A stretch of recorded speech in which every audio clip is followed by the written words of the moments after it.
my honor and privilege to welcome Sir Richard Branson, who is really the ultimate entrepreneur. In 1970, Richard founded Virgin as a mail-order retailer. 7 years later, Virgin Music was one of the top 6 record companies in the world, having signed such legendary artists as the Rolling Stones. Today, the Virgin Group has expanded into leisure, travel, tourism, mobile, broadband, TV, radio, music festivals, finance, health. It's not on here, but he's also sending people to space and space tourism. And he's also working through the Virgin Green Fund to invest in renewable energy and resource efficiency. So it's a great honor. We're very humbled to welcome to the stage Sir Richard Branson.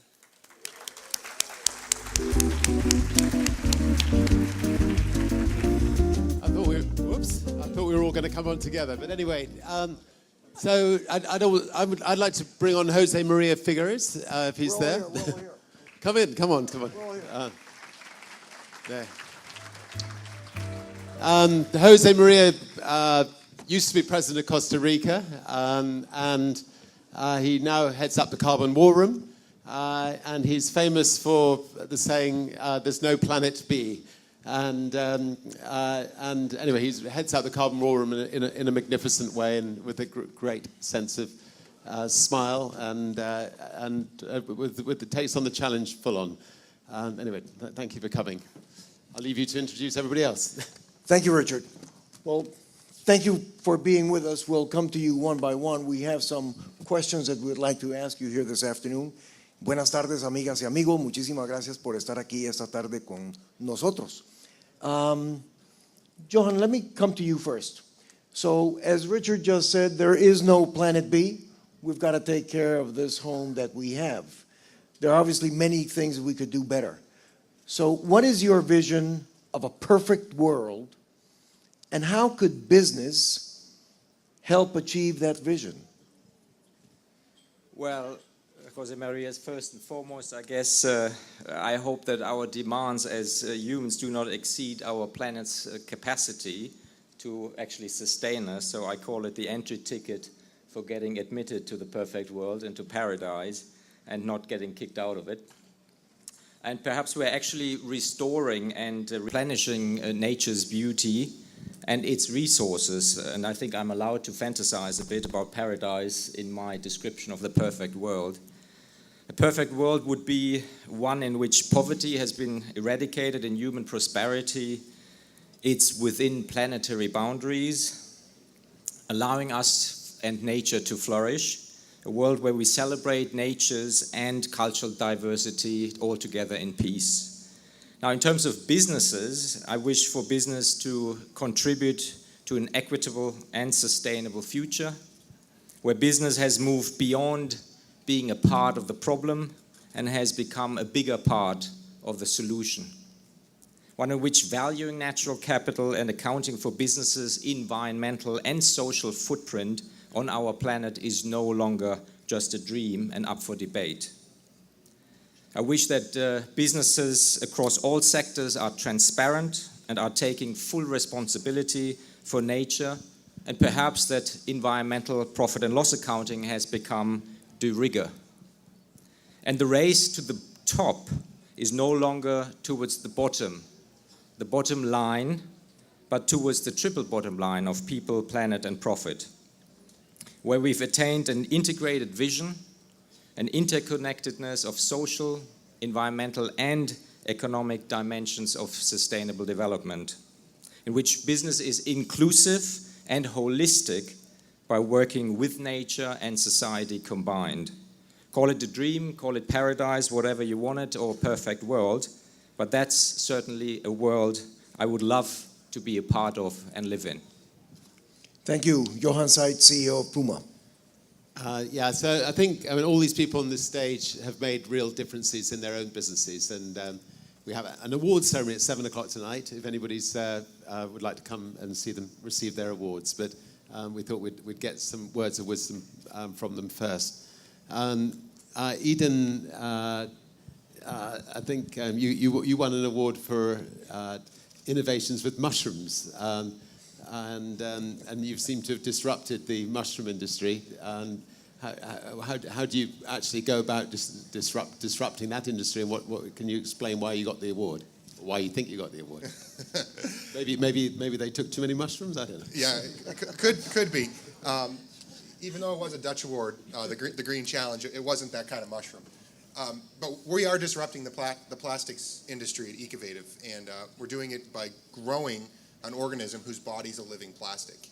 And disrupting conventional industries is really challenging because they're entrenched. They have built infrastructure, they've got built costs, they've got governance, right? They may have regulations that support them. And when people think of environmental technologies, they tend to think of things that are more expensive, that don't work as well, but have a green benefit. And I think the key is, if we want to have impact, you have to create environmental technologies and demand that they're going to be better. And that can be cheaper, and that can be better environmental impact, and probably work 80% as good. But that's the definition of a disruptive technology. And you've seen these in backhoes. The original backhoes had cables, and they went to hydraulics. They were disrupted. You've seen this in the microprocessor industry when 3.5-inch discs replaced 5.5-inch discs. We went to hard drives. Now we're back to the cloud. So there's these disruptions in industry. But the two pieces of a disruptive technology are a radically better performing portion somewhere, an environmental technology, that's the environmental component, and then actually being cheaper.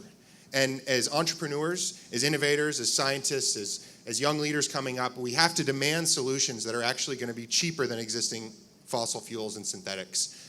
And that's what we're trying to do at Ecovative.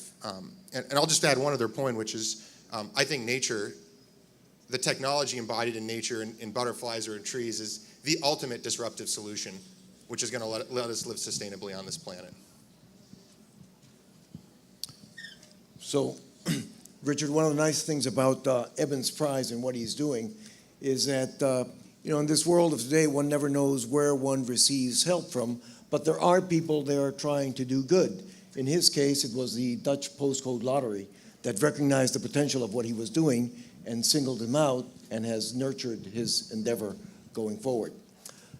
Richard introduced me as having a responsibility now with the Carbon War Room, which is a Richard Branson and other global entrepreneurs initiative to identify sectors of the global economy where we can identify gigaton level carbon emission reductions that are on the 50% of the curve, of the carbon emission curve, where we can reduce them without any further need for governmental regulations or agreements. In other words, it makes good business sense to reduce those carbon emissions.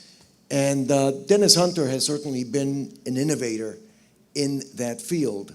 His company, Ygrene, and I want to come to you now, Dennis, your company, Ygrene, has been very much a pioneer in working on the one side with energy efficiency, on the other side with clean or new energies, and retrofitting all of those on to our existing buildings, achieving enormous reductions in cost. Perhaps the culminating moment of that as a disruptive new industry was last year, your $650 million deal with the cities of Miami and Sacramento. So I wanted to ask you, what are the impediments for pushing more in that direction, and how can we mobilize more capital into that space? Well, I think the answers are the same answers that you've all encountered, and they're the answers to the same problems. Business as usual, I've heard that 10 times today. Government as usual hasn't been able to solve these problems that we're facing in the environment. So we set about on our mission of trying to employ private capital to solve a world problem, and it was difficult to do. You ran into the government, there are various regulations. You ran into bankers that didn't want to loan, so that, I don't know if Mark Twain at one time wrote that bankers are the kind of guys that loan you an umbrella when it's sunny and ask you for the umbrella back when it rains. That's what's going on in the world right now. Money's tight. It won't flow into this industry at a reasonable cost. So we had to develop a model that had the securities necessary to attract capital, to work with the government, to overcome the existing legislation and to present new legislation that would facilitate energy retrofits in buildings and any other area. It could be agriculture, it could be airplanes. Under a law in California, you can now do it in tangibles, so you could do something like an engine for a railroad engine that was environmentally clean, but it was really no money. There's no money in the sector available for the environmental. The other complicating problem in engaging buildings to do this work is that building owners, the owners of the built environment, just don't know that this is out there. They don't know the money's available, and they don't know that the law lends itself to this practice. So that's a big hurdle. What our company's done, and what we think is a little different, and hopefully it gets adopted all over the world, is we've adopted a model that's 100% financed by private capital.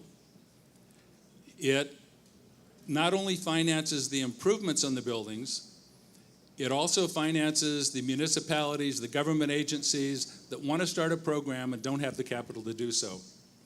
The next thing we do is either we insure or the companies involved have agreed to insure the actual energy savings, whether it comes from in retrofits or the renewable generation, so that a prospective user of the products and these systems knows going in that under our model, he will save money.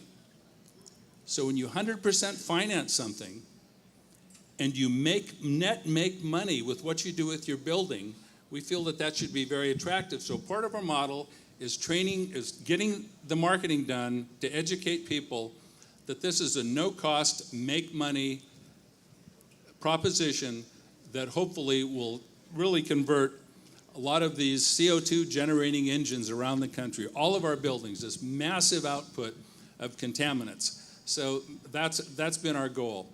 We found that business as usual hasn't worked, and we really applaud the notion of screw business as usual. Thank you. Thank you. Anyway, I just want to say congratulations to you all, and may there be, thousands and thousands of businesses worldwide that get out there and screw business as usual in the years to come, so we can get the world right. Anyway, thanks very much for coming. Cheers. Thank you. Thank you.